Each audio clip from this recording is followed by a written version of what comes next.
En el fin de semana del día 25 y 26 de marzo, jóvenes estudiantes de la Universidad de Florida tuvieron un Dance Marathon o maratón de danzas en el O'Connor Center, que está ubicado en los terrenos de la universidad. Este maratón de danzas es el número 22, que se viene celebrando todos los años con el fin de recaudar fondos para los niños, siendo este uno entre 5 programas de maratones de este tipo que se celebra en la nación, con el propósito de recaudar dinero para los tratamientos infantiles que se realizan en los hospitales locales, tales como el Chance y el CMN. Over Christmas break, I was wearing a dance marathon jacket in Atlanta, Georgia for a conference.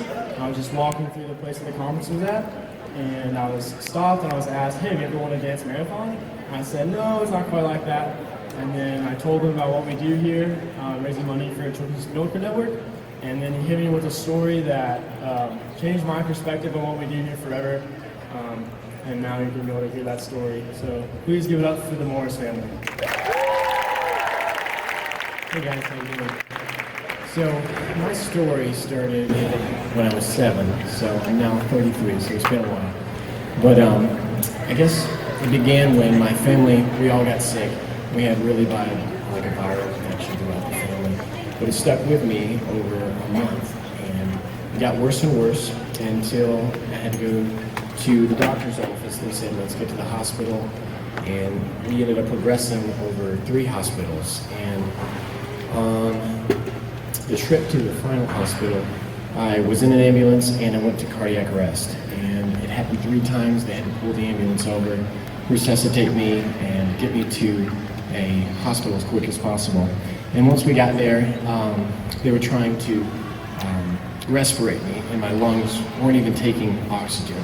And it was coming outside, and you could see like air bubbles on me, and I was just gray. And my mom told me, because I couldn't see myself, she said I just looked dead, and there was no life in me, and I had such poor oxygenated blood that it was doing really severe damage to my brain.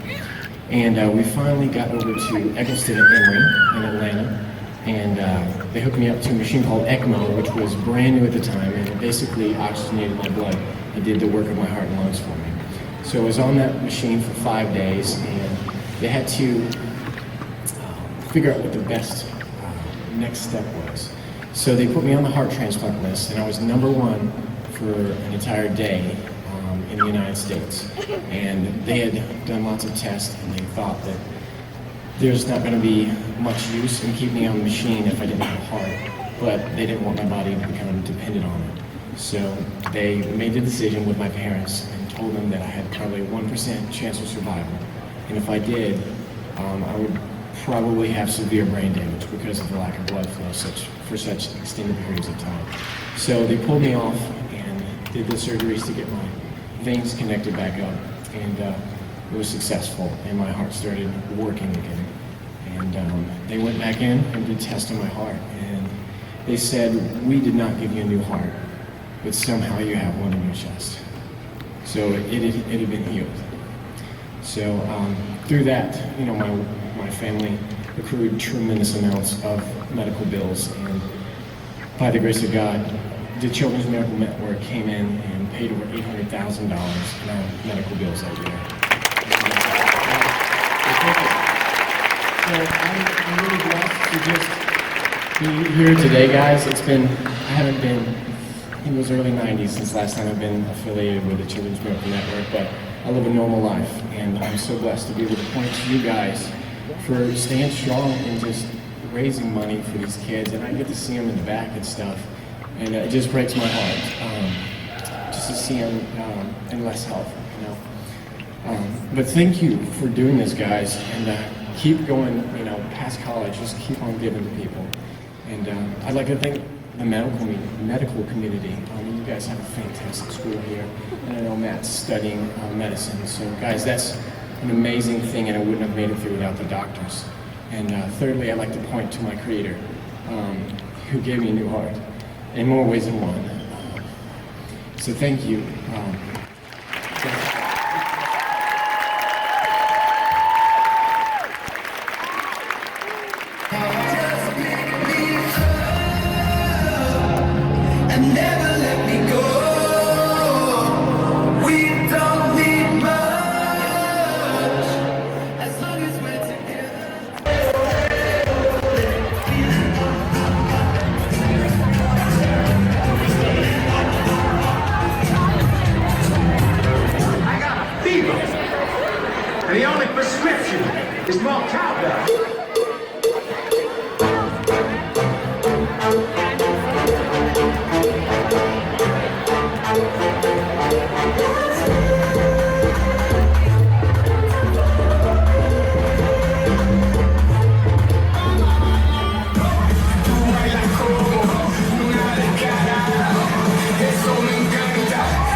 Desde que comenzaron hace 22 años, se han recaudado más de 12.4 millones de dólares. El maratón de danzas o bailes involucra a unos 386 capitanes, 174 líderes emergentes, 19 trajes de vestuarios, unos 150 socios, 6.861 recaudadores de fondos con más de 43.746 donaciones en total.